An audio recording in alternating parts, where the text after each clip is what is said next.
8 months pregnant. As the new year began, I'd finally entered a stable stage of my pregnancy. I can't even remember how many times I wanted to give up. After experiencing multiple miscarriages and stillbirths, and being diagnosed with a condition that would make it difficult for my child to grow up healthy, I was still able to hang in there because of my husband's unwavering support. He understood my deep desire to raise children and live in a warm, loving home.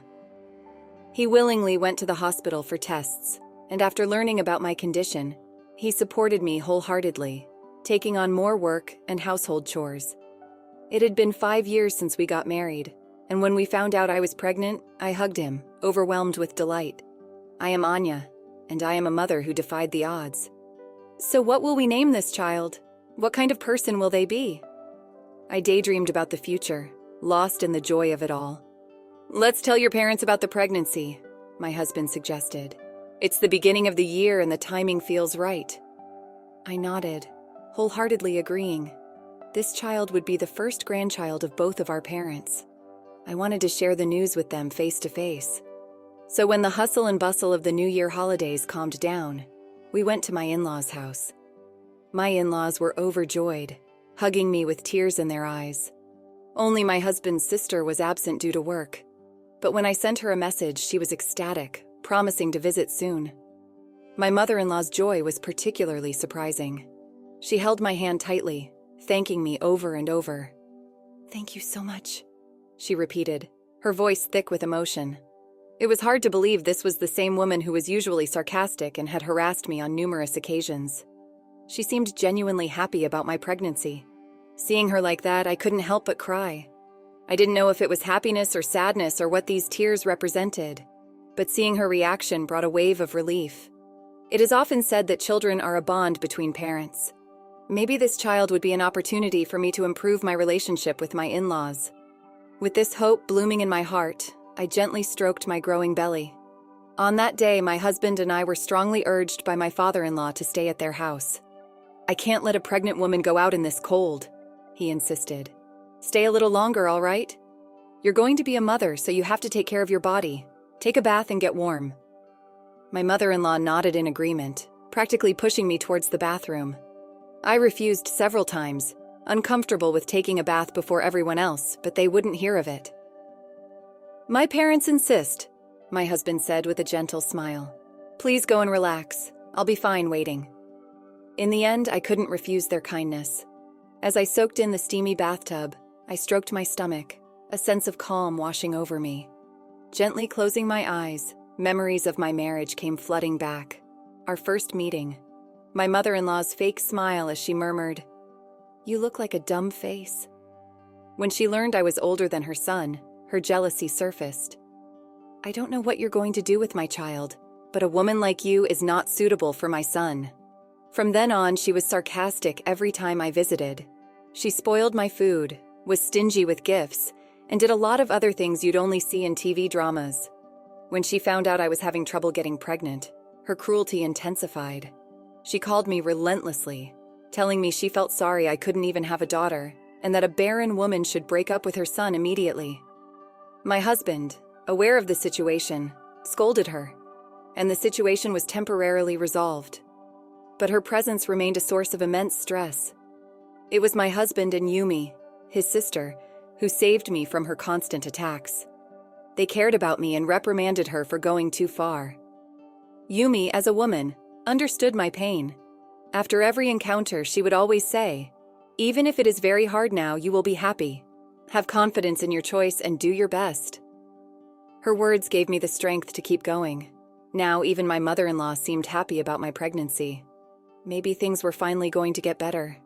I was lost in these pensive thoughts, enjoying the relaxing bath, when suddenly, without warning, the lights went out.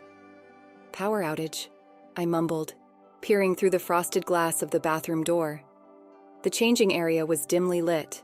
Carefully, I stepped out of the bathtub, hands on the wall, holding my belly and being careful not to slip. I reached out to open the bathroom door, but before I could, I heard the sound of the sliding door opening. "Are you there?" I called out, my voice echoing in the darkness. Whoever opened the door didn't answer. I couldn't see clearly in the darkness, and a chill ran down my spine. Are you okay? I asked again, my voice louder this time. As if interrupting my voice, something ice cold came crashing down from overhead. Splash! The sound of water bouncing off the floor, the sudden shock of cold against my warm skin.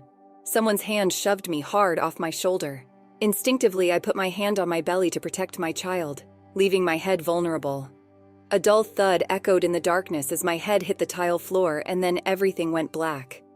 The next time I woke up, I was in a hospital bed. Covered in casts and bandages, dressed in a hospital gown, I gently looked down at my stomach. It was flat. "The baby," I whispered, fear gripping my heart. Memories of past miscarriages flashed before my eyes. My husband, his face pale and mouth twitching, rushed to my side. "What happened to the baby?" I asked, my voice trembling. "Is the baby safe?" He took my hand, stroking it gently as if to calm me down. "The baby is already born. Our child is fine, not injured, not sick. Our child was born prematurely, so they are in an incubator now, but you will be able to see them soon." Looking back, I realized he'd been unable to hide his fear and upset. But at the time, I was too overwhelmed with relief to notice. My child was safe. That was all that mattered. As time passed, however, questions began to surface. "Why did this happen?" I asked my husband, but he just murmured, "Don't worry, I'll protect you both." A few days later, Yumi visited. I thought she came to see how I was doing, but she looked stiff and was dressed in her work clothes, the uniform of a police officer. "I want you to tell me as much as you can remember about that night," she said, her face serious. I knew this was an official inquiry, but my memories were hazy. I don't remember much. Suddenly the lights went out, and while I was lost in the darkness, someone came in and pushed me. Then I hit my head and woke up in the hospital. "Is that all? There's nothing you're hiding, is there?" "No," I insisted. "I told you everything." She frowned, her brow furrowed as she finished taking notes. "I'll come back to talk to you later," she said, walking out of the room. Almost at the same time, my husband entered. "There was a police officer here? What was that about?" He didn't seem to realize it was Yumi who had just left. I explained that I had told her everything I remembered about that night. As he listened, his face turned white, his hands shaking and his forehead breaking out in a cold sweat. "Hey, what's wrong? Are you okay?" I asked, concerned by his sudden change. He paced around the hospital room, his agitation growing with every step.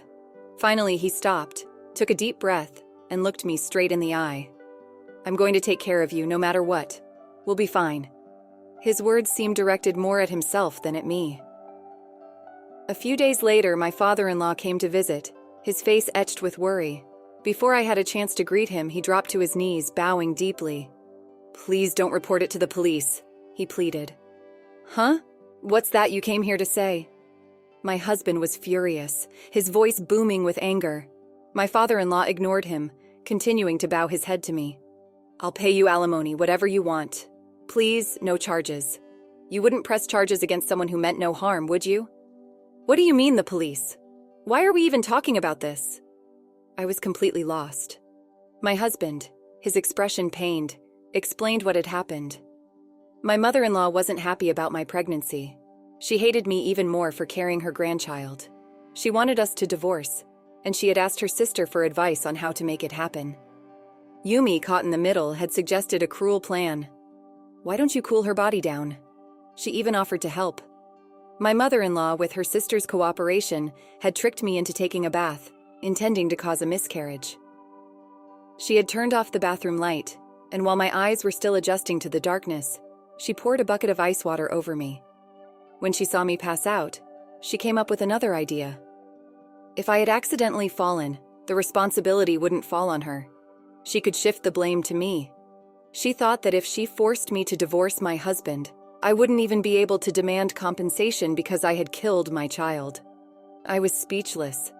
I couldn't believe my mother-in-law was capable of such a thing. The realization that she harbored murderous intent towards me and her grandchild sent a chill down my spine.